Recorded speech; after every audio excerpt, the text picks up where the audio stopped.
Muy buenas noches, tengan todos ustedes. Soy el doctor Eduardo Antonio Lara Pérez.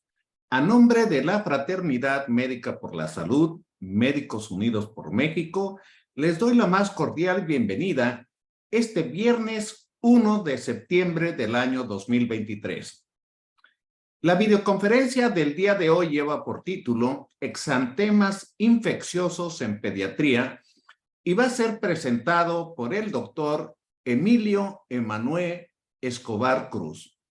El doctor Escobar es médico general egresado de la Universidad Autónoma Benito Juárez de Oaxaca, es médico pediatra egresado de la Universidad Nacional Autónoma de México, el Hospital del Niño, doctor Rodolfo Nieto Padrón de Villahermosa, Tabasco.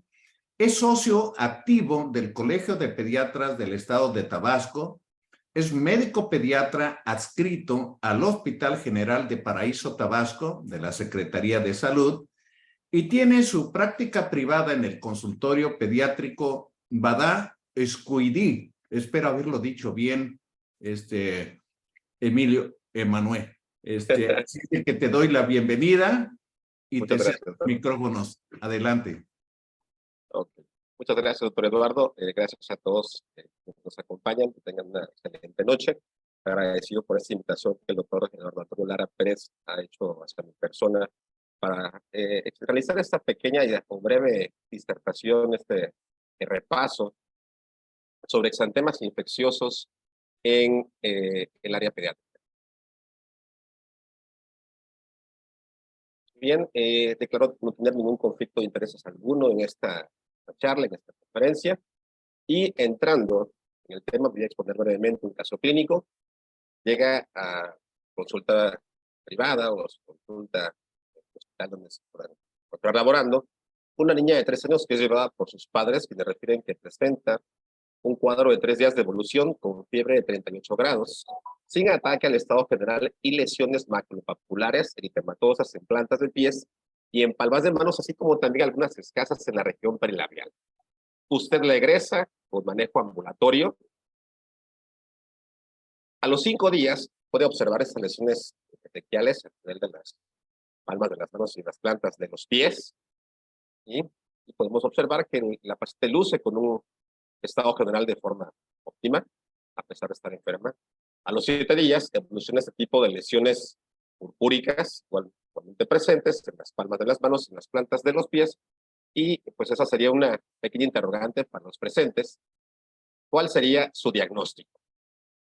Y a ver si nos pueden contestar brevemente por el chat para obtener alguna respuesta, hacer de esta una prevención dinámica.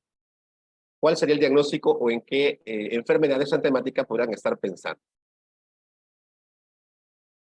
Vamos a dar algunos segundos, ya que esta charla es un poquito larga. Bueno,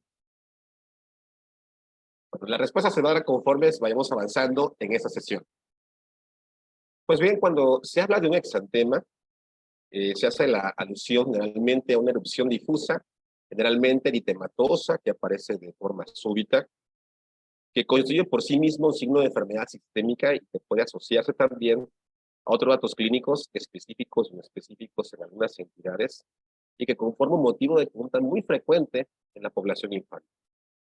Algo que debemos tomar en cuenta es que esas entidades exantemáticas son prevalentes de la infancia, pero no exclusivas de ella, por lo que se pueden observar también en la población adulta. En el panorama epidemiológico mundial, en los últimos 5 años han existido, se han documentado brotes de nuevo o reaparición de enfermedades prevenibles por vacunación, así como también el surgimiento de algunas patologías, como por ejemplo la hepatitis grave, lo que es conocida, que también pueden presentar manifestaciones de tipo cutáneo.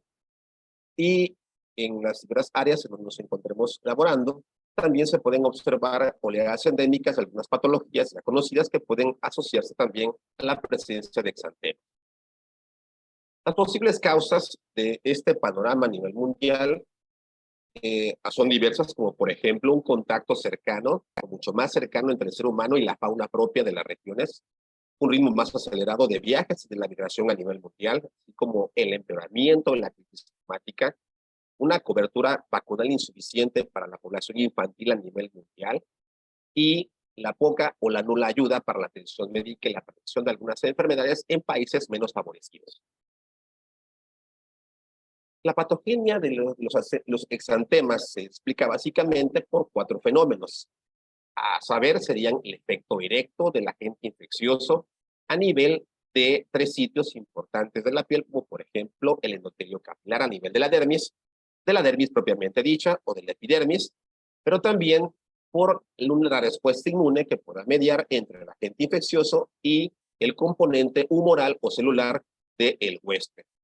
De igual manera también, uno de los mecanismos fisiopatológicos involucra la liberación de toxinas inflamatorias o la liberación y la acción de toxinas liberadas por el agente infeccioso a la circulación sistémica.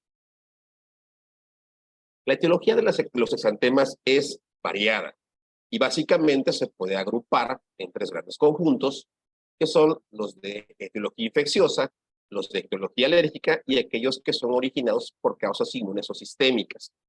Como podemos observar, la etiología infecciosa es amplia y vasta y puede incluir a 4 subtipos principales, entre los que destacan las causas virales, los paravirales, los bacterianos y por otros gérmenes.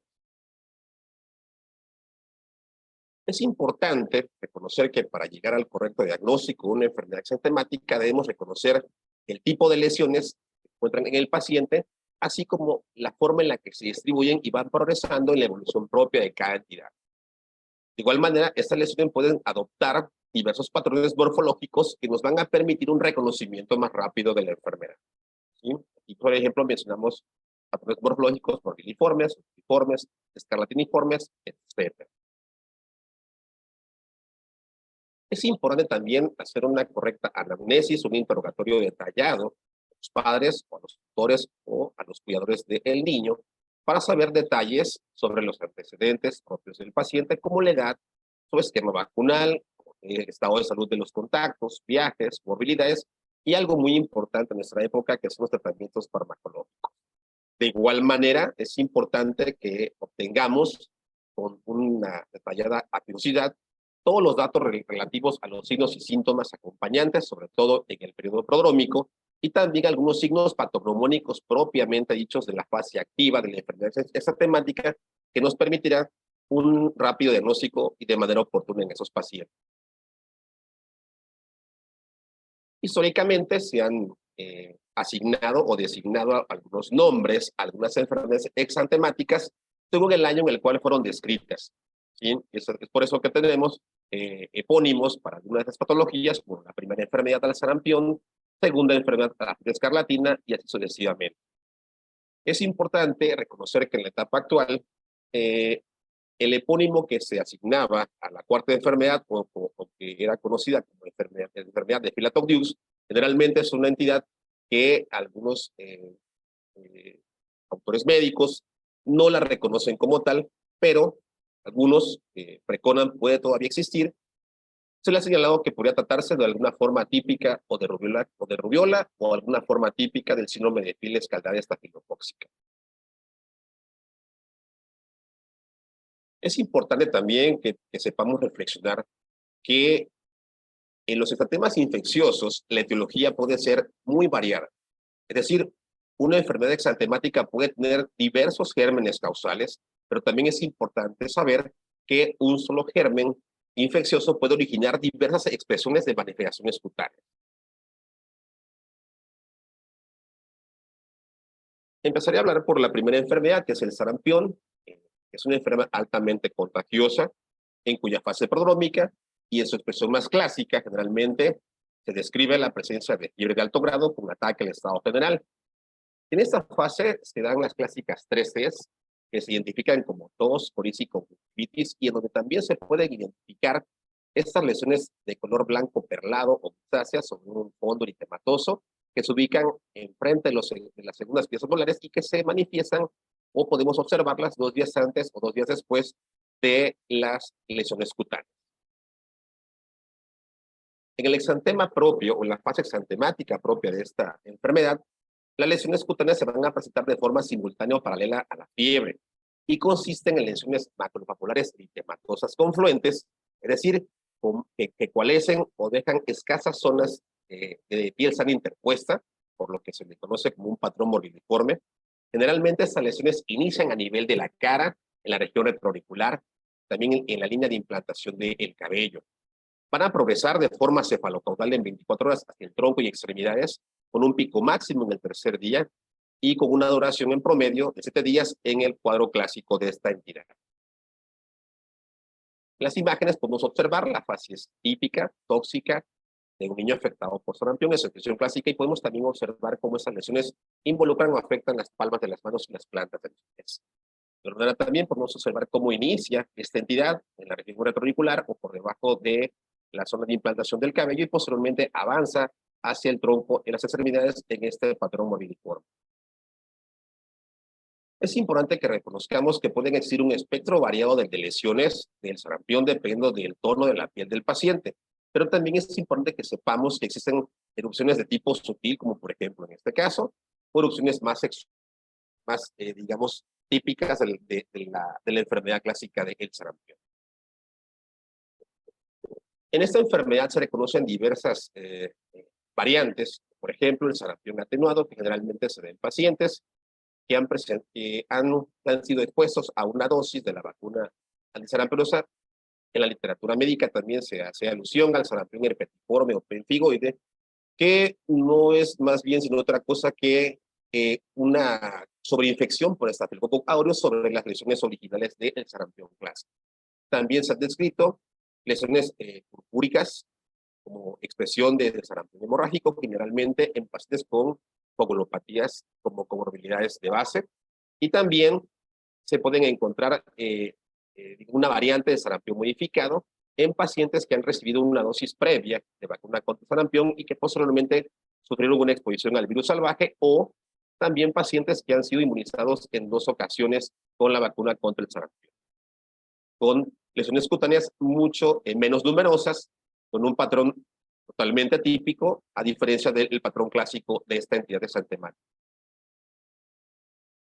Y una variante del sarampión que ya no se observa en la actualidad, que se observó principalmente en los años 60, es el sarampión atípico, que era originado no solamente por la enfermedad, sino prácticamente por la inmunización de la vacuna con el sarampión por un virus muerto con formalina, y que prácticamente consistía en lesiones purpúricas que se originaban en un sentido inverso al patrón clásico, es decir, se originaban en un sentido caudocefálico, y en donde muchos pacientes podían fallecer a consecuencia de la complicación más común del sarampión, que es la neumonía, como podemos observar en esta imagen radiológica. Generalmente en la fase de descamación, el exantema del sarampión desaparece al 7º día en el mismo sentido en el que aparece, dejando un color cobrizo residual y una descamación en el mismo sentido en el que progresaron las lesiones.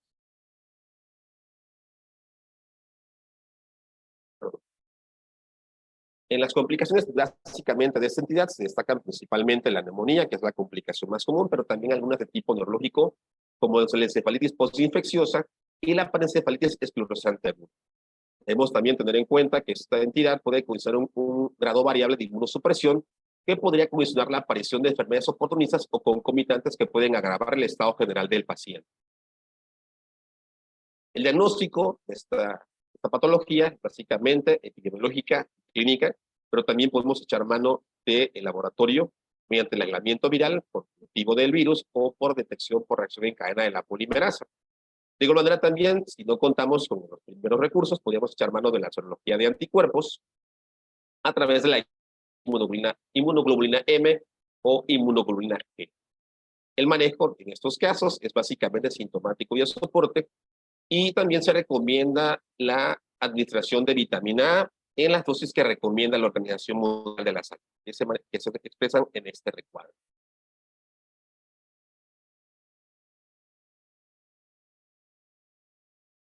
Disculpen, tengo un poquito de dificultad. Ok, en la prevención de esta patología, básicamente a partir del año pasado, la aplicación la prevención de esta entidad se logra mediante la aplicación de la vacuna triple viral en 2 dosis, siendo la primera a los 12 meses de edad y la segunda a los 18 meses. Y anteriormente, hasta antes de ese año, La primera dosis se aplicaba al año de edad y la segunda a los 6 años o al ingresar al primer grado de la primaria. Y para pacientes con una edad de 10 años o más, se puede prevenir esta enfermedad con la aplicación de la vacuna doble viral.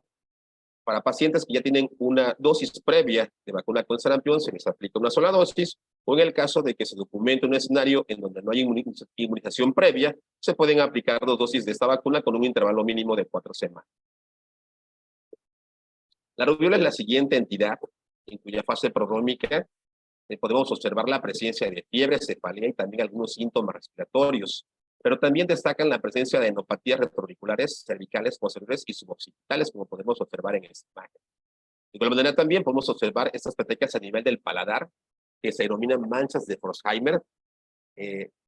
Generalmente se ha documentado que se pueden presentar en hasta el 20% de los casos, pero estas manchas no son patognomónicas de esta entidad porque también se pueden observar, sobre todo en la faringitis por virus de Epstein. El exantema propio de esta entidad se puede presentar de forma simultánea a la fiebre. Se describe que es de maculopapular eritematoso no confluente, es decir, con amplias zonas de piel sana interpuesta, por lo que se le denomina este patrón como rubiforme, que al igual que el sarampión inicia en la cara y va a progresar de forma cefalocaudal en 24 horas hacia el tronco y extremidades. Sin embargo, la duración es mucho menor, dura 3 días, por lo que se le ha denominado a esta entidad del sarampión alemán o el sarampión de los 3 días. Y en esas imágenes podemos observar estas lesiones maculopapulares eritematosas no confluentes con un espectro variado, es decir, en esa imagen, por ejemplo, podemos observar que podrían confundirse inclusive con el sarampión, por lo que por norma oficial mexicana, en los casos en los que no podamos diferenciar entre una y otra entidad, se recomienda que se realice la serología para descartar ambas patologías. Y podemos observar también la presencia de las petecas a nivel del paladar, que se conocen como manchas de Forsheimer. Y en la fase de descamación de esta entidad, generalmente esas lesiones aparecen al 4.º día en el mismo sentido en el que aparecen. Algunas otras complicaciones propias de esta patología son de tipo articular, predominando principalmente en individuos del género femenino. Pueden durar hasta un mes con una afectación simétrica de muñecas, rodillas, pies y tobillos. Existen otras complicaciones, pero también destacan algunas de tipo neurológico, como la encefalopatía postinfecciosa y el síndrome de Guillain-Barré. Es importante la detección de la rubiola en la población infantil, sobre todo para evitar que se disemine en mujer gestante y que este virus pueda desencadenar sus efectos teratogénicos en los fetos o en los recién nacidos, ¿no? Lo que se conoce como síndrome de rubiola congénita, que no es otra cosa más sino el resultado de la infección del producto de la gestación en el primer trimestre del embarazo, y que se caracteriza por anomalías fetales en hasta el 90% de los casos de tipo neurológico, oftálmico, auditivo y cardíaco, pero también incrementando la incidencia de otros fenómenos como el aborto espontáneo, la muerte fetal, la prematurez y la restricción del crecimiento fetal. El diagnóstico de la rubiola, al igual que el sarampión, es clínico y por laboratorio podemos echar mano del aislamiento viral y también de la serología de anticuerpos. Y al igual que la entidad anterior, el manejo es sintomático y de soporte en casos moderados a severos. La prevención es igual que el sarampión, por lo que no voy a redundar en esta diapositiva. La siguiente entidad sería conformada por la fiebre escarlatina, que es originada por toxinas pirogénicas producidas por el estreptococo beta hemolítico del grupo A. Esta entidad en su fase prodrómica se caracteriza por fiebre de inicio súbito, con un pico máximo en el segundo día y que se acompaña de otros síntomas, cefalea, dolor abdominal, vómitos y dolor faríngeo. En esta fase podemos faringe, estas lesiones petequiales en forma de donuts, que se conocen también como donos, perdón, que pueden estar asociadas a grados variables de amigdalitis exudativa. Debemos tomar en cuenta que la amigdalitis exudativa no es exclusiva para diagnóstico, no es patognomónica de faringitis por estreptococo de beta hemolítico grupo A, porque también puede encontrarse en cuadros de faringitis por adenovirus o por virus del Epstein-Barr. Sin embargo, un dato que podría apoyarnos para el diagnóstico de fiebre escarlatina es el hallazgo al inicio de la fase prodrómica de esa entidad de la lengua suboral, que consiste en la presencia de una membrana por encima del dorso de la lengua de color blanco o color grisáceo, que posteriormente evoluciona hacia una hipertrofia de las papilas, lo que se conoce como el clásico signo de la lengua en frambuesa. La fiebre escarlatina, al igual que la faringitis por esta enfermedad, es una enfermedad que clásicamente se ha descrito como prevalente en población escolar, es decir, mayor de 3 años de edad, porque a nivel de las células de las amígdalas se encuentran unos receptores de tipo cialilado que tienen una máxima expresión en esas edades. Sin embargo, también se encuentran en una expresión, aunque mucho más escasa, en población de menor edad, por lo que también se pueden encontrar datos de faringitis o de escarlatina mucho menos frecuentes en pacientes con edades menores a los 3 años, por lo que también debemos considerar esas patologías cuando nos encontremos en estos grupos etarios.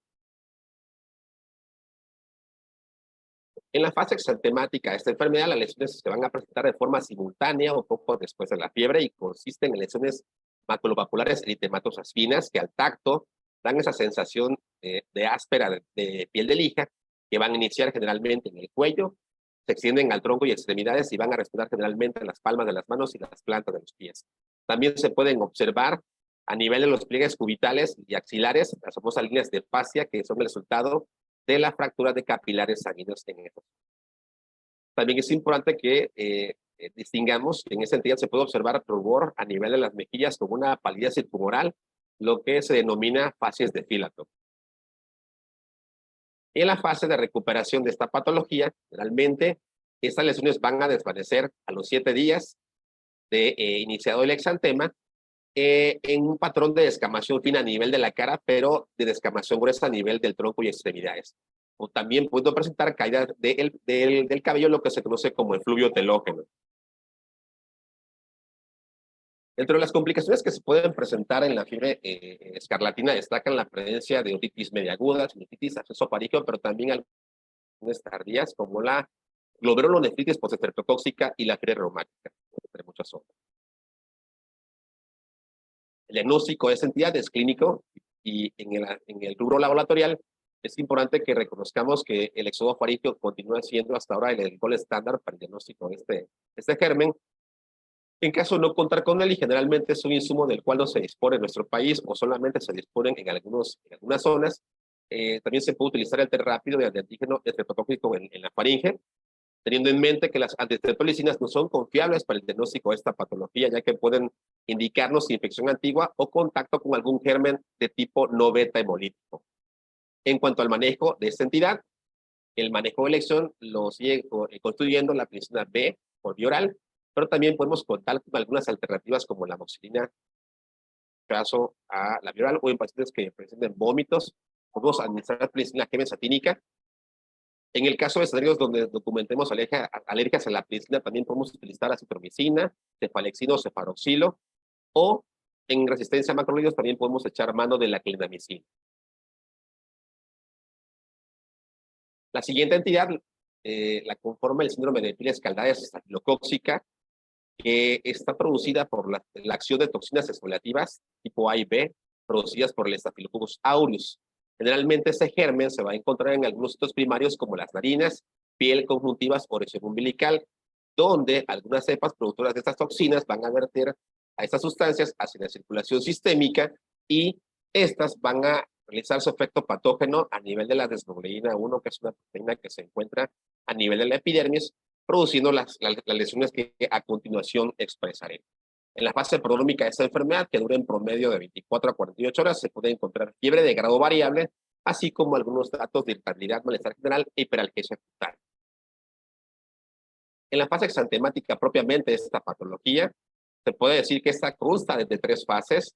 La primera se denomina fase eritrodérmica y consiste en la presencia de algunas pápulas eritematosas confluentes muy parecidas al de la fiebre escarlatina, que se acentúan principalmente en zonas de flexión y también en zonas perorificiales, que pueden coexistir inclusive con edema y secreción conjuntival. En la fase exfoliativa, que es la fase en donde prácticamente realizan la acción de estas toxinas exfoliativas, se van a presentar formación de ámpulas estériles con zonas de erosión, que pueden ser localizadas o pueden observarse de forma diseminada, lo que a su vez darán las 3 variantes de esta patología. También puede coexistir la presencia de eritema circumoral con fisuras perioficiales muy parecidas al Rágade sifilítico, y podemos observar un signo clásico que es el signo de Nicolfi, que consiste en el desprendimiento de la epidermis al roce o al tacto de la piel afectada de estos pacientes.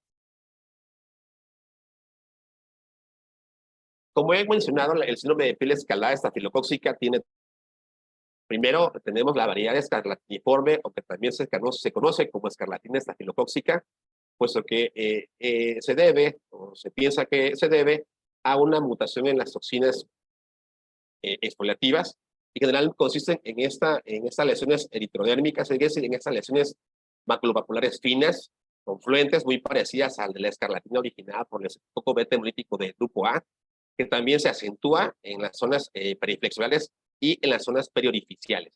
Como he mencionado, puede coexistir también edema y secreción conjuntival. Una de las distinciones, o cómo podemos distinguir la escarlatina estafilocóxica de la originada por el estreptococo beta hemolítico del grupo A, son precisamente las características que ya se han mencionado. Generalmente, en la escarlatina que se origina por el estafilococo, podemos observar eritema y edema a nivel periorificial, con fisuras, por ejemplo, a nivel de lo que es o alrededor del orificio bucal, ¿no? Algo muy parecido a las rayas sifilíticas.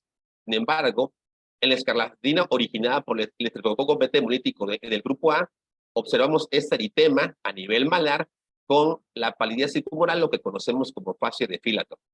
De igual manera, algo que puede distinguir o nos ayuda a diferenciar una de otra es que en la escarlatina originada por el estreptococo beta hemolítico del grupo A, podemos observar las manchas de Forsheimer, y también podemos observar el típico signo de la lengua en frambuesa.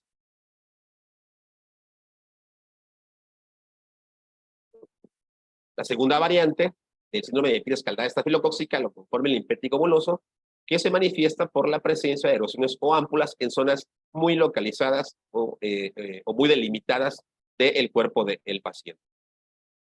Por el contrario, el síndrome de piel escaldada, variante generalizada, donde prácticamente se observan estas lesiones en todo el organismo, y que de no ser tratado y manejado de forma oportuna, pues pueden llevar desafortunadamente al deceso de los pacientes. La última fase de esta patología la conforma la fase final, que es la descamación, que consiste en el desprendimiento epidérmico en colagajos 5 a 7 días después del inicio del exantema, que puede durar hasta 14 días después de que iniciaron estas lesiones. En las complicaciones de esta entidad, básicamente destacan la hipotermia, la deshidratación, pero también debemos considerar que esas lesiones pueden sobreinfectarse, originando otras enfermedades como fascitis necrotizantes, celulitis, abscesos, o por bacteriemia pueden condicionar sepsis y la muerte de esos pacientes. El diagnóstico es clínico, y cuando echamos mano de recursos de laboratorio es importante tener en cuenta que se pueden realizar cultivos con antigrama tomados de sitios como conjuntivas, fosas nasales, región umbilical, pero no de las ámpulas ni de las vesículas cutáneas de la fase colectiva, porque recordemos que estas ámpulas son originadas por la acción de las toxinas, no por la presencia del germen mismo. En el manejo de esos cuadros, en casos leves, podemos utilizar la cefalexina, y para casos moderados a severos, además de que deben hospitalizarse esos pacientes y deben ser tratados con analgésicos y podemos utilizar también algunos antisépticos cutáneos o algunos antibióticos como la oxacilina, cefazolina o cefalotina. En el caso que se documente alergia a betaláctamicos, o que estemos en un escenario de resistencia a la meticilina, podemos echar mano de la clindamicina. En el eritema infeccioso, esta entidad es causada por el parvovirus B19, que dicho sea de paso es un germen que tiene un trofismo muy marcado por precursores eritroides. En esa entidad, la fase prodrómica generalmente dura de 4 a 6 días, con una fiebre de bajo grado, en donde podemos encontrar algunos datos como cefaleas, escalofríos, malestar respiratorios. En esos pacientes también podríamos encontrar en un momento determinado afectaciones a algunas líneas celulares a nivel hemático, como por ejemplo descensos en los reticulocitos séricos, o también podemos encontrar panitopenia transitoria en niños sanos. Pero también ese tipo de gérmenes pueden condicionar crisis de anemia plástica o anemia crónica en aquellos niños que cursen con alguna enfermedad con inmunosupresión o con algunas hemoglobinopatías de base. El exantema propio de esta entidad consta igual de dos fases. La primera se conoce como fase eritemaculopapular en prominencias malares, lo que constituye el signo clásico del de la bofetada, ¿no? Con palidencia tumoral y que puede durar en promedio de 3 a 4 días. En la segunda fase, que se conoce como eritemaculopapular reticular, generalmente estas lesiones se observan en el tronco, en los glúteos, en extremidades y generalmente no involucran palmas de las manos ni planta de los pies y pueden durar de 2 a 3 semanas. Después de la tercera semana, inicia el desvanecimiento de estas lesiones, pero es importante que tengamos en mente que estas lesiones pueden recurrir, sobre todo para aquellos que vivimos en sitios con altas temperaturas o cuando el paciente se encuentra en alguna situación de estrés. Las complicaciones propias de esta entidad, como he mencionado, son principalmente de tipo hematológico, de forma transitoria en algunos niños sanos, pero también pueden observarse crisis de anemia clásica o anemia crónica en niños con comorbilidades hematológicas de base o con inmunosupresión. Y es importante que detectemos esas entidades en la población pediátrica y que sepamos aislarlos principalmente de mujeres embarazadas, porque si este germen alcanza la circulación sistémica en una mujer gestante antes de las 20 semanas, ella podría sufrir algunas complicaciones preso de la acción de este virus, como anemia materna, secundaria y por tanto hidrops en el feto.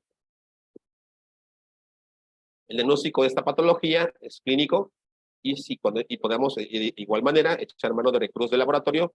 Podemos utilizar serología de anticuerpos o el aislamiento viral por cultivo o por reacción en cadena de la polimerasa. El manejo de esta entidad, al igual que las anteriores, es puramente sintomático y no hay vacuna contra este germen. La siguiente entidad sería el exantema súbito, que también se conoce como Roseola infantum y que es originada por la acción directa de dos herpesvirus que se conocen como rosolovirus, que son el 6 y el 7, y que se transmite por vía respiratoria principalmente, que también se puede transmitir por contacto con secreciones y de forma vertical. En la fase prodrómica de esta entidad, generalmente existe la presencia de una fiebre de alto grado, que puede dar de 3 a 5 días y se acompaña de cefalea y síntomas respiratorios y también síntomas digestivos. Y por el alto grado de la fiebre también se puede observar en un 15 a 20% de los casos la presencia de convulsiones febriles. El dato más característico de esta entidad es que al ceder inmediatamente la fiebre aparece un exantema maculopapular eritematoso no confluente que disemina de forma centrífuga, que blanquea la presión y que no se asocia a prurito, pero también podemos observar las conocidas manchas de Nagayama a nivel del paladar que consisten en un enantema papular eritematoso en esos sitios. Generalmente estas lesiones desvanecen a los 3 días. En las complicaciones del eritema el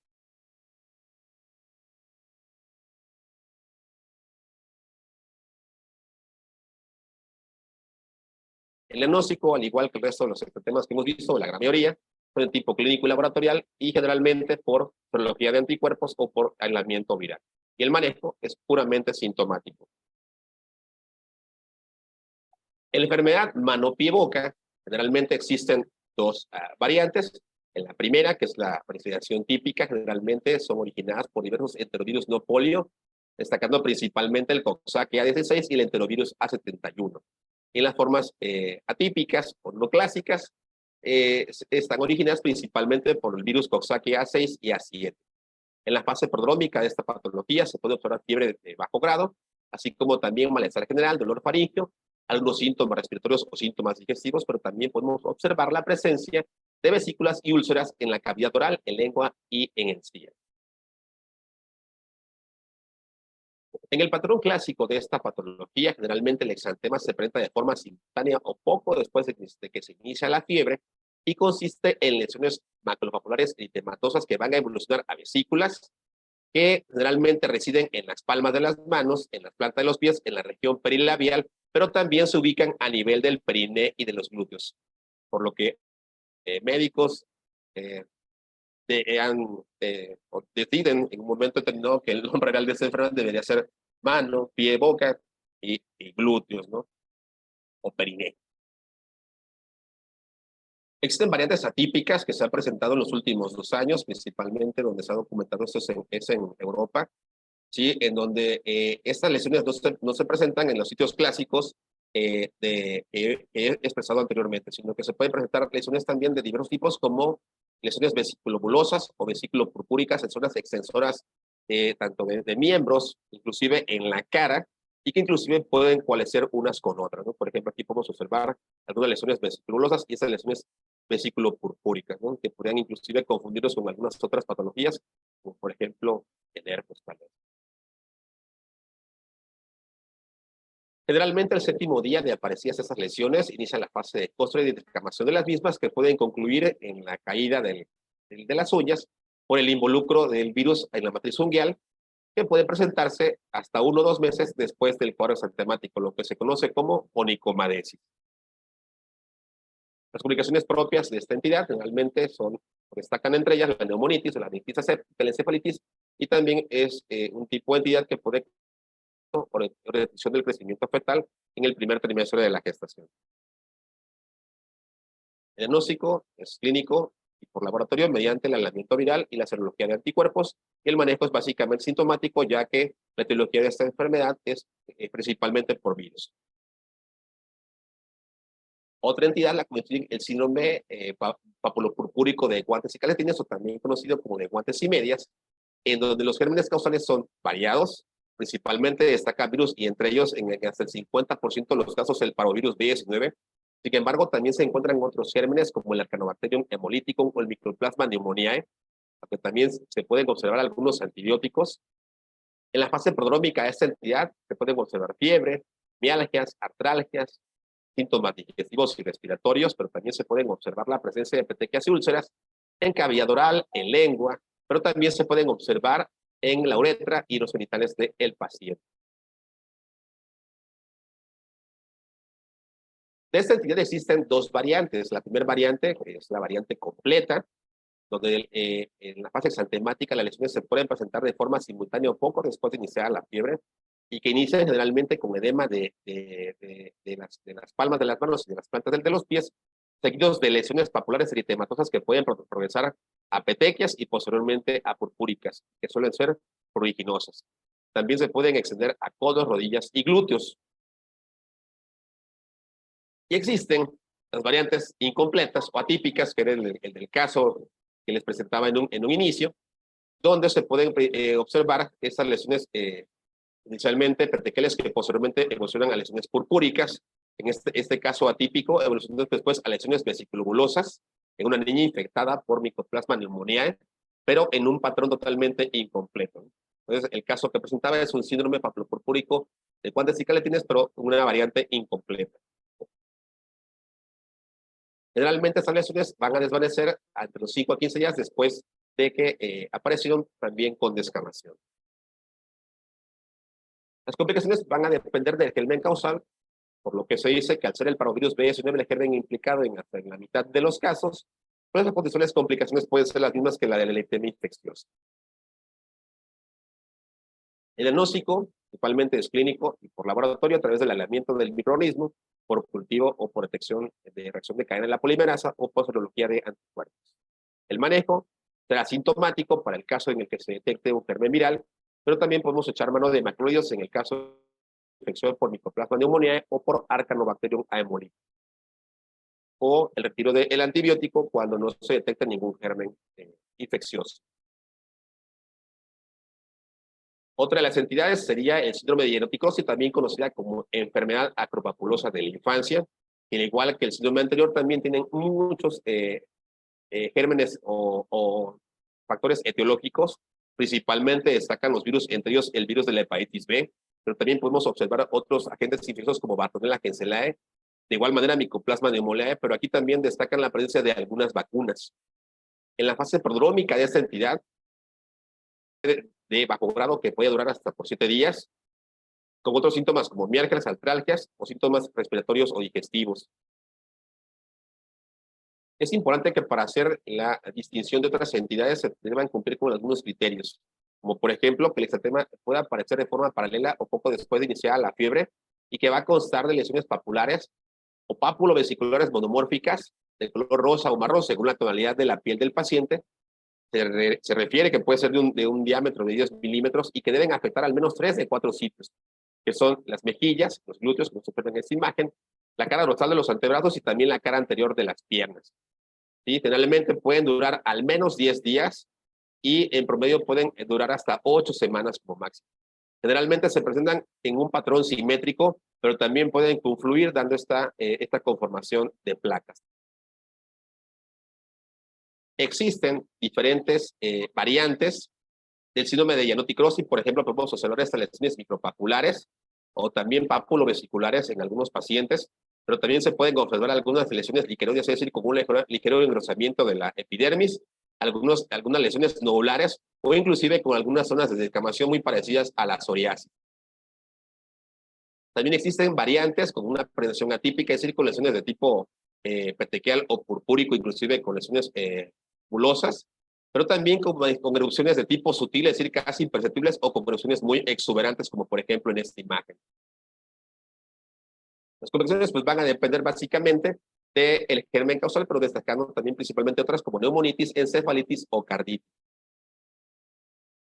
El diagnóstico es clínico, pero también por laboratorio mediante el aislamiento de microorganismos y la serología de anticuerpos. Cuando se detecte un germen exceso de tipo viral, el manejo será sintomático y el antibiótico escogido va a depender del germen bacteriano que se pueda ubicar en esta patología. El COVID-19 pues es la entidad casi está desapareciendo en cuanto a su incidencia. Sin embargo, todavía convivimos con ella, es originada por el SARS-CoV-2. Es una enfermedad que básicamente su vía de transmisión es por vía respiratoria, que también se puede transmitir a través de contacto con secreciones. En la fase prodrómica, generalmente que va de unos 7 días, se puede presentar fiebre de grado y de duración variable según el estado inmune del paciente. Se puede observar generalmente algunos síntomas como todo dolor faríngeo, algunos síntomas respiratorios también, como diarrea, y algunos síntomas digestivos. Y generalmente en las primeras variantes de esta entidad se podrían observar ageusia y anemia principalmente en la población adolescente. Esta es una entidad que tiene una amplia gama de manifestaciones cutáneas, que básicamente las que voy a mencionar fueron proporcionadas por un grupo italiano y argentino de médicos en el año 2020. Generalmente adoptan diversos patrones. Por ejemplo, podemos observar este exantema maculopapular moviliforme muy parecido al del sarampión y que consta de lesiones maculopapulares confluentes que la hacen indistinguibles de otras patologías. También la presencia de estas pápulas eritematosas no confluentes que emergen alrededor del folículo piloso a nivel de las extremidades, lo que se conoce como un exantema perifolicular. También se pueden observar estas pápulas o nódulos de color violáceo en los dedos de las extremidades, de tipo pseudosabañosas, o algunas lesiones de tipo papular en regiones acras, con algunas lesiones en diana, generalmente en niños asintomáticos o con síntomas leves, de tipo eritema multiforme. En el contexto de pacientes graves también se pueden observar este tipo de patrón urticarial con abures evanescentes en tronco y extremidades que pueden comprometer la palma de las manos y las plantas de los pies, y de igual manera también algunas lesiones vesiculares muy parecidas a la varicela, ¿no? Algún contenido hemorrágico. También se pueden observar algunas lesiones violáceas en encaje, en placas simétricas o asimétricas, que se conocen como liveos reticulares o racemosas, generalmente asociadas a coagulopatías graves. Al igual que este patrón de lesiones purpúricas con máculas y úlceras petequiales que pueden evolucionar algunas ámpulas hemorrágicas. Y por último, ese tipo de patrón de exantema tipo pityriasis rosea, con pápulas eritematosas no confluentes, con amplias zonas de piel sana interpuesta y con la presencia de la mancha heráldica, ¿no? Esta lesión macular eritematosa como un borde mucho más claro. Las complicaciones propias de esta entidad, todas ya las estamos conociendo: la neumonía, encefalitis, sepsis, el síndrome inflamatorio multisistémico, en el cual también destaca la presencia de un exantema macular difuso.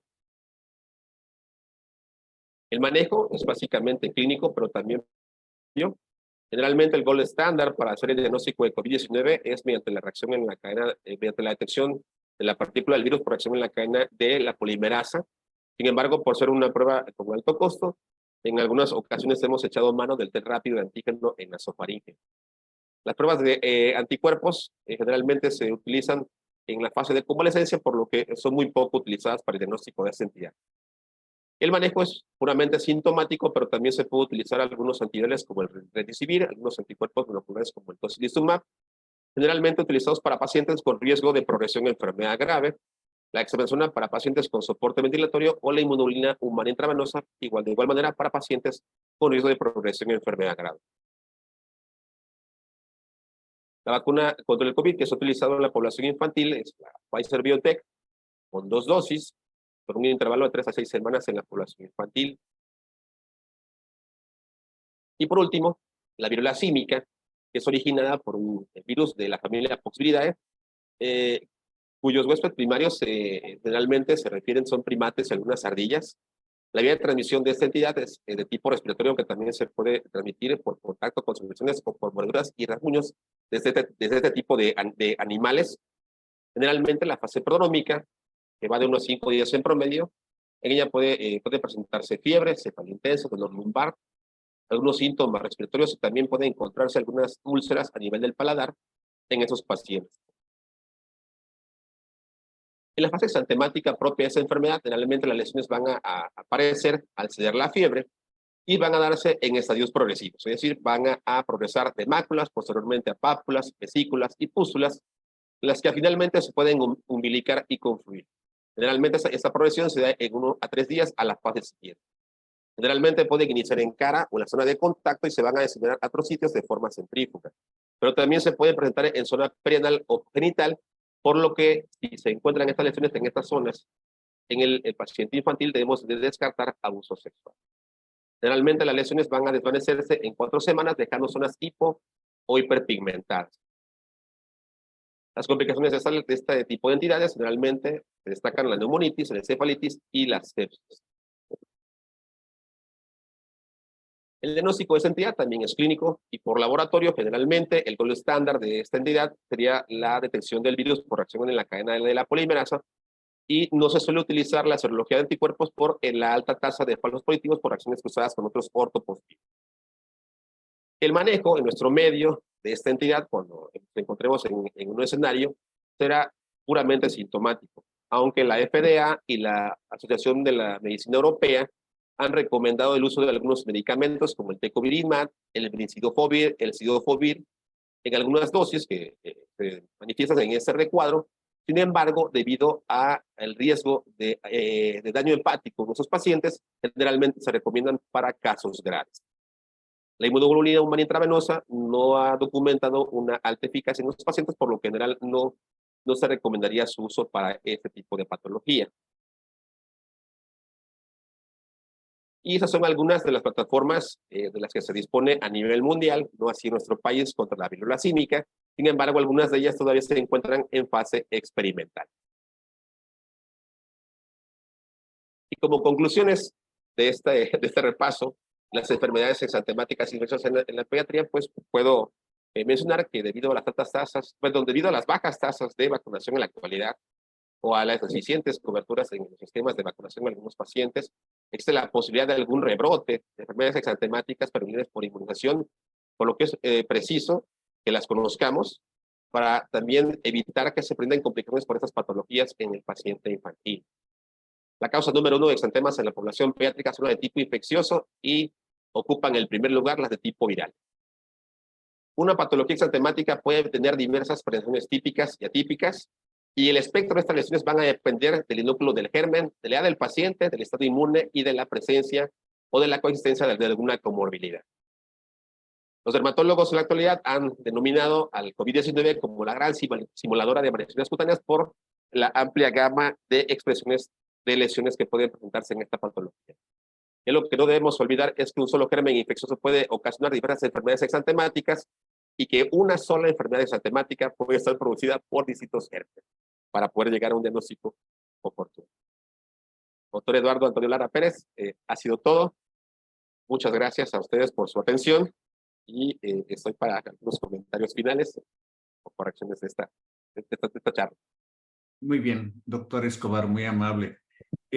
Pues hay felicitaciones y por Facebook el doctor Nelson Segundo Faría Montiel, desde Maracaibo, Venezuela, pregunta, ¿están autorizados el uso de Remdesivir y el Toximiluzumab?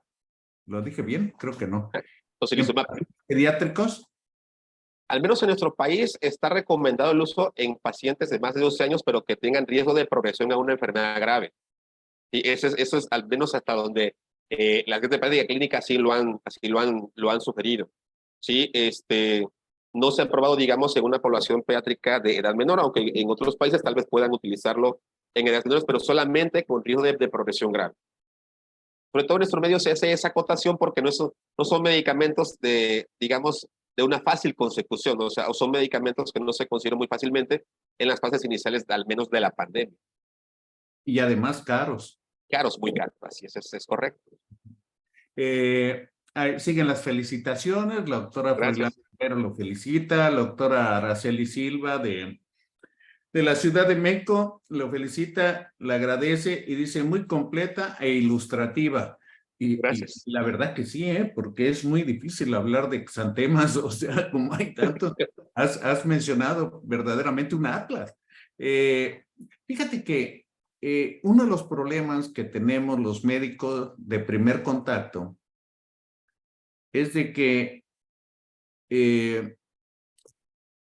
no podemos en muchos exantemas, yo diría la mayoría, llegan la gente muy angustiada generalmente por la fiebre, que es un dato alarmante para las familias, para los padres, y cuando ven el exantema, va a depender mucho de la intensidad y la distribución del exantema para que la familia lo interprete como grave o no. ¿Cuáles serían tus observaciones con eso? Porque tenemos el caso, por ejemplo, aquí en Veracruz, donde yo trabajo, llegan personas muy angustiadas y dicen, doctor, ya lo llevamos con 2 médicos y cada uno de ellos hizo un diagnóstico diferente. Uno me dijo que tenía sarampión y otro me dijo que tenía exantema súbito. Pues venimos a que nos diga usted qué es lo que tiene. Y el paciente ni siquiera está grave y ya va mejorando espontáneamente. Entonces, ¿cuál sería tu comentario? Porque si bien los exantemas, hay algunos de ellos que pueden ser graves o poner en peligro la vida, pues la inmensa mayoría de ellos no. ¿O cuál es tu opinión? Sí, generalmente en los exantemas, incluso al menos en los que yo he mencionado, son autolimitados. Inclusive, por ejemplo, en algunos bacterianos. Así es como lo documenta la misma literatura médica. Aquí lo más importante es que va a depender, como usted dice, que se haga el diagnóstico primero, o va a depender muy bien de la actitud que tenga el médico. Pero primeramente, del conocimiento que tenga sobre enfermedades exantemáticas, porque para empezar debemos obtener con detalle, mediante el interrogatorio, todos los datos posibles de los padres. En muchas ocasiones, estos cuando nos llegan a la consulta, nos hablan en un lenguaje un poquito, digamos, no tan detallado. Doctor, es que mi niño lleva varios días con esto, ¿no? Y a veces es importante decir, bueno, ¿cuántos días lleva? ¿Cuándo empezó? ¿O qué estaba usted haciendo ese día que empezó? ¿Se fue a una fiesta? O sea, que lo relacionen con algún fenómeno, ¿no? Con algún hecho social, ¿no? Y de ser posible que nos vayan contando la evolución día por día, es decir, tratar de que nos vayan contando con detalle la evolución del paciente. Ahora, en relación a que estamos hablando de enfermedades exantemáticas, sí resulta un poquito difícil entender que muchas veces los médicos no revisamos a los pacientes de forma completa, entendiendo que la piel es el órgano más extenso del cuerpo. Y a veces tenemos que también ser respetuosos del pudor de los pacientes, entonces sea un paciente pequeño o un paciente adolescente. Entonces debemos irnos ganando la confianza tanto de la familia como del paciente para que podamos hacer una revisión completa. Y creo que el escenario perfecto sería aquel paciente que nos llega con el menor número de medicamentos posibles, o sea, con el menor número de tratamientos previos, porque eso a veces facilita también nuestro manejo.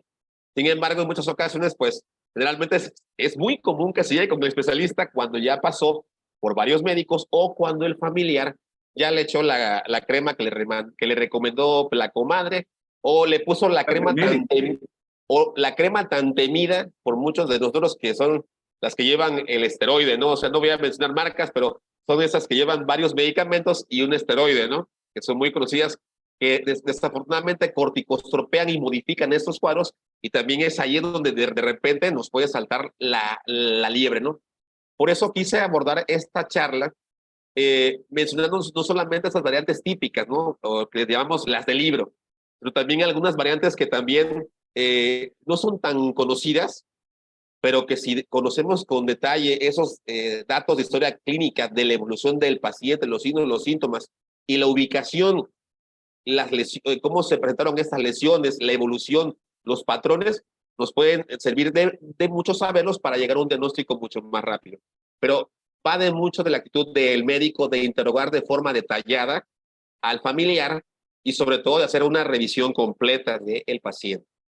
Tienes toda la razón. Y también del momento de la evolución, porque si el paciente está en el pródromo, pues la verdad es que solamente a veces las abuelas llegan con el niño con fiebre, que tiene un poco de catarrito, que tuvo una evacuación diarreica, pero la fiebre es la escandalosa y la abuela dice, oiga doctor, ¿no será sarampión? O el médico listo, ¿verdad? Que en lugar de recetarle un antibiótico, como muchos colegas, ¿verdad? Que dicen, no, pues yo de una vez amarro, sea lo que sea, y le voy a mandar un antibiótico, le revisa bien la boca y le encuentra ahí, antes del exantema, unas manchas de Koplik, ¿no? Entonces, y se cubre de gloria. Pero posiblemente ahora yo quisiera agregar una inquietud, porque todos los pacientes que veo ahora, tengo en la cabeza que parece el cuadro clásico de algo, o no, pero hay otro integrante del núcleo familiar enfermo y todo, y no me puedo quitar de la cabeza que debo de pensar en COVID. ¿Por qué? Porque hay COVID, específicamente en niños, que da un exantema. Entonces, no sé tú qué piensas de eso. Permíteme, la doctora Clotilde Angulo dice, excelente ponencia, felicidades y les agradezco infinito. Saludos desde Mérida, Yucatán. No, Gracias, otra, gracias. hasta un caldo de Lima. ¿Cómo ves eso? Mire, precisamente lo que mencionaba en cuanto al COVID específicamente en población pediátrica, sabemos o hemos tenido al menos documentado que generalmente en la población pediátrica generalmente son casos asintomáticos o con grados leves, la gran mayoría de ellos. Ahora, como he mencionado también, eh, el COVID-19 es, por así, así fue llamada por los dermatólogos actualmente, como la gran simuladora, porque como hemos visto, tiene una amplia gama de lesiones cutáneas. Sí, o sea, desde el eritema multiforme, urticarial, pseudosabañón, libeo reticular, o sea, hay muchas. Entonces, generalmente esto, al ser una enfermedad que todavía para mí sigue siendo relativamente nueva, es importante que tengamos siempre en mente esto, porque como es, digamos, un germen que tiene muchas expresiones a nivel cutáneo, es importante que pensemos en esta patología, aunque también debemos evaluar, según el medio en donde nos encontremos y los recursos de los que dispongamos, si podríamos confirmar que ante un exantema cutáneo de ese tipo, la causa sea el SARS-CoV-2. ¿Sí? Ahora, si nos encontramos ante un paciente con en un contexto clínico grave y pienso en COVID, pues tendré que echar mano de los recursos de laboratorio. Pero yo voy evaluando, o sea, según el medio en el que me encuentre y los recursos de los que dispongo en ese medio a través de los familiares, si puedo o no llegar al diagnóstico final. O sea, sería lo más acertado llegar a ese diagnóstico final, ¿no? Pero cuando no contamos con ellos, pues podemos pensar en que probablemente se trate de COVID porque es un germen que tiene una amplia gama de expresiones cutáneas. Y dije COVID por decir COVID, que es lo que a mí me inquieta aquí, que yo vivo en Veracruz, y la zona conurbada pues tiene 1 millón de habitantes. Pero hay zonas, sobre todo en esta zona del sureste, que a ti te corresponde también, que ahorita tenemos un alza de problemas con el dengue. Sí, así Y es. entonces, uno de los conflictos que yo veo para el médico de primer contacto es la comprobación diagnóstica, ¿no? Un médico que está en un pueblo pequeño o en una comunidad y que no cuenta con recursos de diagnóstico, y pues es un gran reto hacer el diagnóstico diferencial, no solamente en el pródromo, y luego en la fase exantemática, y siempre está uno así. Entonces, se me ocurre pensar que las virosis exantemática, pues nos hacen perder pacientes o ganar, dependiendo la sagacidad y el éxito para hacer el diagnóstico en el proceso en tiempo de la evolución de un padecimiento. Los antecedentes epidemiológicos, la temporada del año, y a veces debemos de ser muy cautos, siento yo, de dejar que la gente se exprese, porque te dan mucha información que ni siquiera la habías pensado, ¿no? Dice, oigan, ¿no tendrá que ver que fíjese que fuimos a ver a la comadre y no sé, alguna cosa así? Entonces, es un gran reto de investigación clínica, el médico de consultorio, el médico de primer contacto ante las enfermedades exantemáticas. Y volvemos a lo básico, a lo que no ha cambiado desde hace más de 50 años en las escuelas de medicina, en las que te dicen, tienes que elaborar una buena historia clínica. Así es correcto. Situarte en el entorno, ¿verdad? La mentalidad, los usos y las costumbres, ¿verdad? Integrar tu diagnóstico y hablar siempre con sinceridad. Pues, ¿cuál es la cosa? O sea, no es pecado tampoco no saber, ¿no? Es correcto. Hay que tener ahí la mesura de decir, ¿sabe qué? Yo pienso que tal vez sea esto, pero vamos a vigilar. Fíjate que, no sé, a mí me gustaría tu opinión, pero algunos médicos viejos como yo, cuando tenemos duda, le decimos, oiga, tráigamelo mañana si tiene tiempo para revisar a ver cómo sigue, ¿no? No le voy a cobrar ni nada, nada más yo estoy inquieto, quiero ver cómo va a seguir. Ay, sí, doctor, y generalmente lo agradecen. Entonces, no voy a ver a su doctor, ¿verdad? Porque está vigilando la evolución. ¿Cómo ves tú eso? No, eso es una parte que inclusive nos acerca mucho más a los pacientes, le da más confianza a el familiar y de hecho el seguimiento de los pacientes es una parte importante también de nuestro trabajo. De hecho, como usted decía, es posible que el paciente me esté llegando en la fase prodrómica, pero si no hago el seguimiento de ese paciente y quiero aventarme un diagnóstico de chiripas a la primera, pues es muy probable que me voy a equivocar. Pero si hago un seguimiento de este paciente, tengo la facilidad de confirmar lo que pensé o de hacer la modificación de mi conducta terapéutica a tiempo para que ese paciente le vaya bien y me sigo ganando la confianza de esos padres, ¿no? O sea, para eso también sirve esa parte importante que usted ha comentado, ¿no? Que es el seguimiento de esos pacientes, ¿no? Precisamente también para evitar o observar que si se presenta alguna complicación, ¿sí? Se pueda alertar de forma oportuna al familiar para que lo lleve a un segundo o a un tercer nivel, ¿no? Si nos encontramos en un control médico de primer contacto. Vamos a enriquecer aquí la opinión de la doctora Froilán Guerrero, porque dice, el dengue también da exantema. Ya lo habíamos mencionado, pero a mí se me ocurre pensar que tiene varias expresiones clínicas el dengue. Y va a depender mucho de muchos factores. Por ejemplo, no es lo mismo el dengue en un lactante, no es lo mismo el dengue en un preescolar, no es lo mismo el dengue en un niño o un adolescente o un adulto. Y luego va a depender, creo yo, y por lo que yo he visto, de su capacidad de inmunocompetencia. Así es. Me voy a explicar de otra manera. Por ejemplo, ahora nos hemos dado cuenta que muchos de los niños con sobrepeso y obesidad tienen alteraciones porque finalmente es una enfermedad inflamatoria, la obesidad. Y estos niños deben de tener algunas complicaciones bioquímicas para hacer dos espectros totalmente opuestos. El paciente que es muy sintomático y que no necesariamente quiere decir que esté grave. Y el paciente que clínicamente es muy asintomático y puede estar enfermo, puede estar muy grave. Yo creo que en estos padecimientos de temporada también, que se incrementan los casos, como en el caso del dengue, no hay que confiarnos.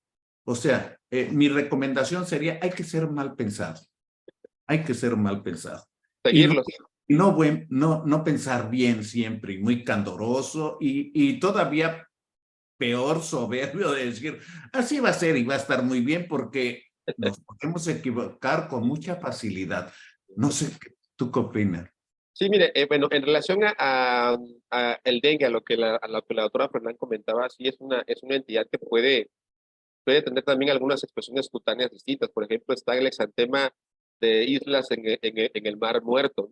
Digamos, este eritema difuso con algunas zonas blanquecinas, ¿no? Generalmente se presentan días después de que inicia la fiebre. También se puede presentar algunas lesiones maculares o maculopapulares no confluentes, ¿no? Que pueden simular algún exantema viral inespecífico, que también se puede usar, por ejemplo, en casos de influenza o de adenovirus.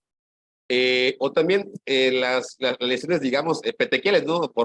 A consecuencia de la plaquetopenia propia de la fisiopatología que tiene el dengue. Entonces, tiene algunas expresiones distintas.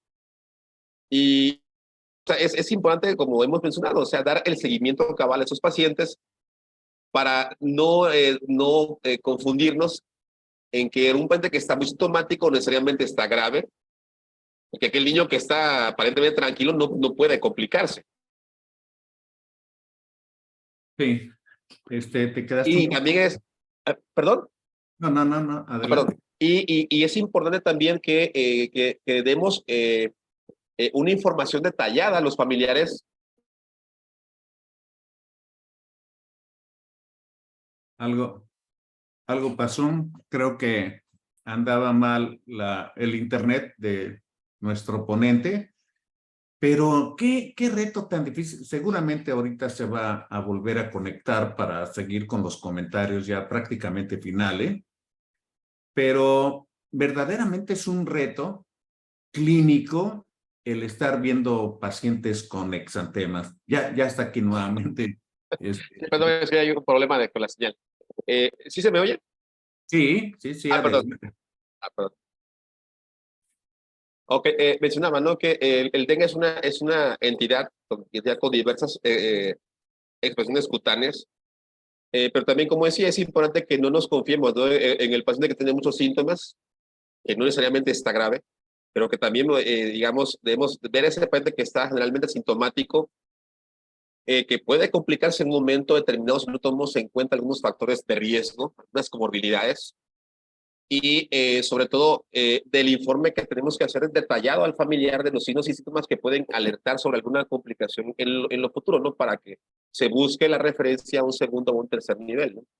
Eso es importante también. Fíjate, que ahorita que estamos hablando de dengue y que está pues en un momento difícil porque se están incrementando los casos de dengue, yo en lo personal no estoy muy de acuerdo con la clasificación de que es grave el hemorrágico o el plaquetopénico.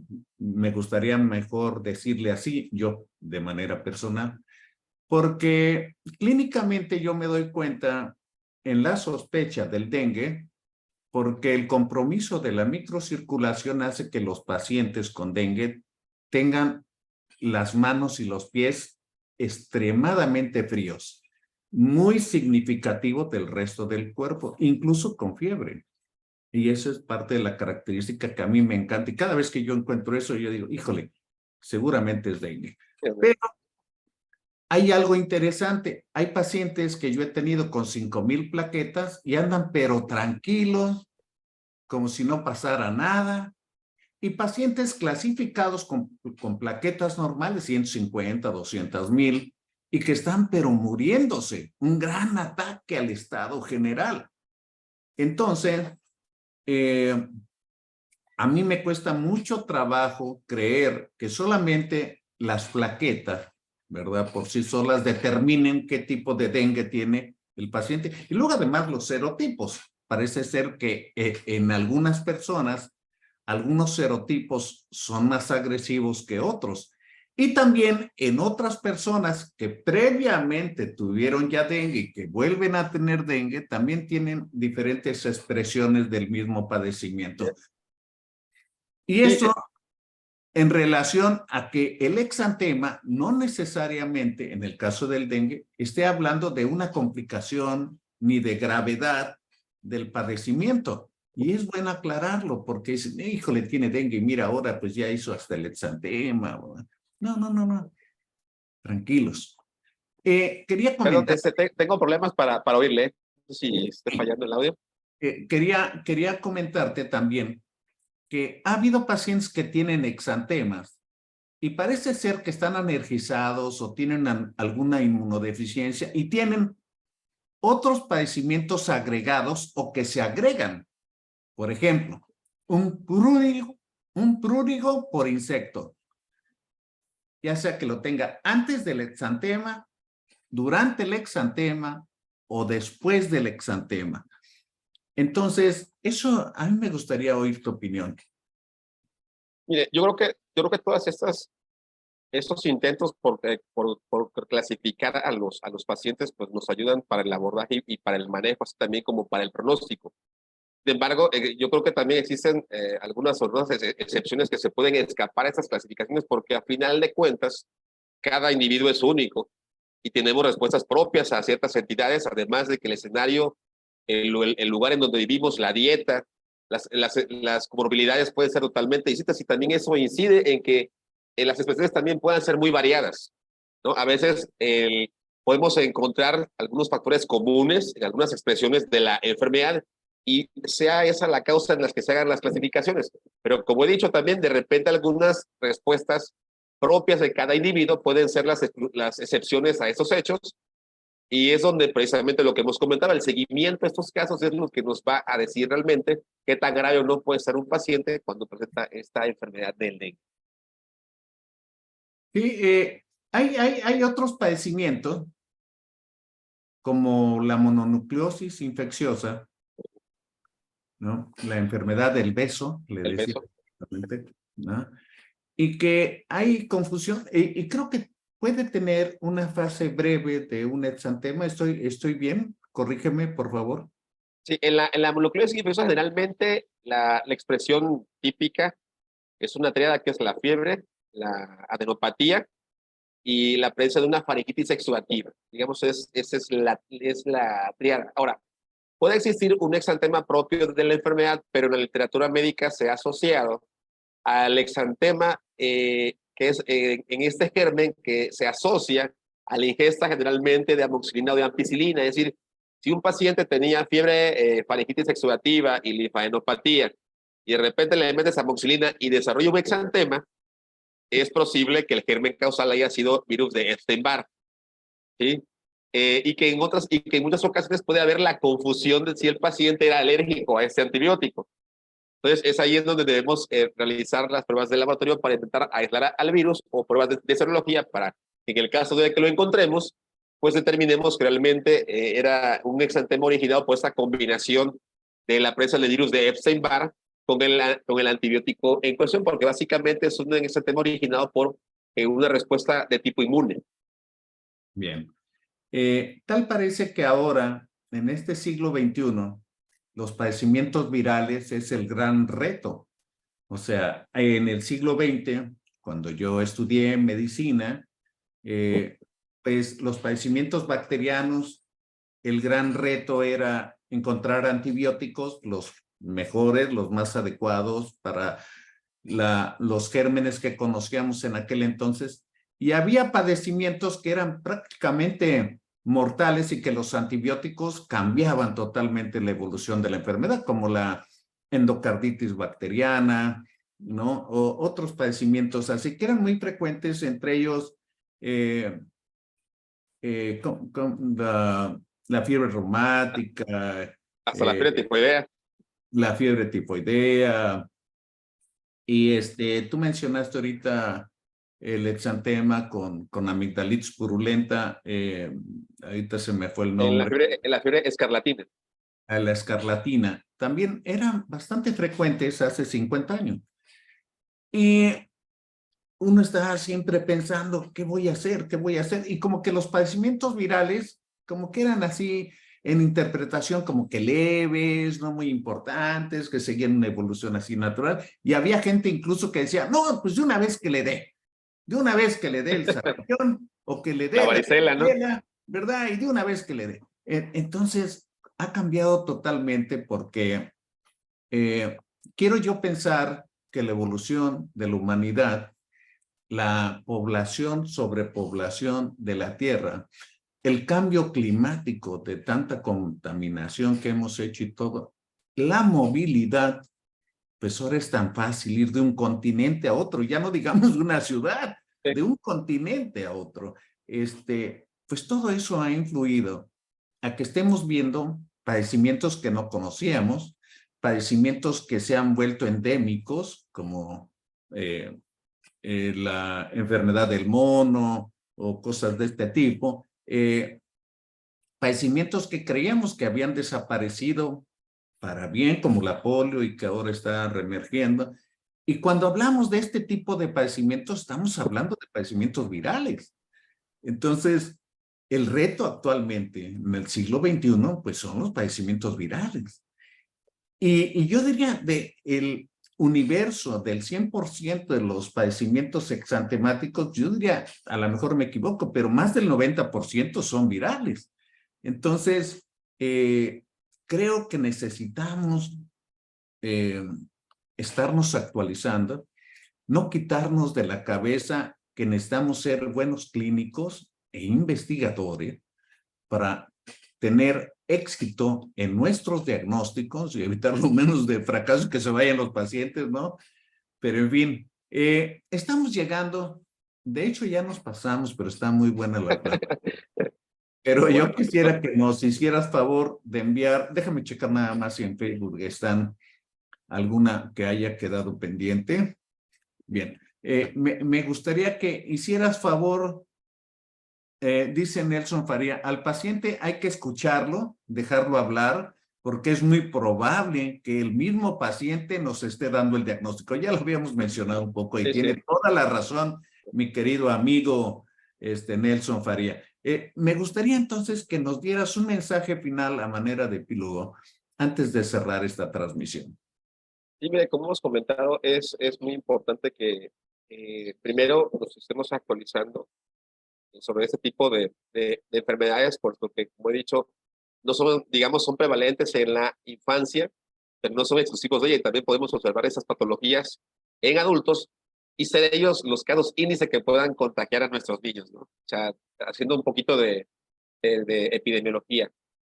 Nuevamente tomar en cuenta que una entidad exantemática puede ser originada por muchos gérmenes y que un germen también te puede originar diversas expresiones cutáneas.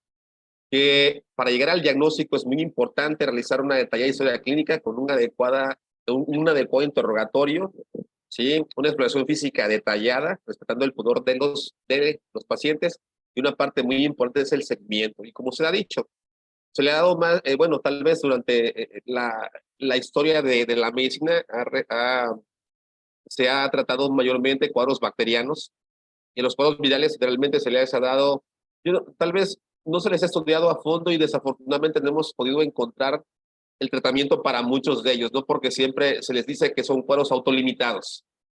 Es decir, estos son cuadros que generalmente son autolimitados, ¿no? Con un índice menor de complicaciones, pero desafortunadamente cuando nos enfrentamos a esas complicaciones, pues son muy difíciles de tratar porque no hay medicamentos que puedan inhibir a estas, ¿no? Cuando se presentan. Creo que ese sería el mensaje final que puedo dejar.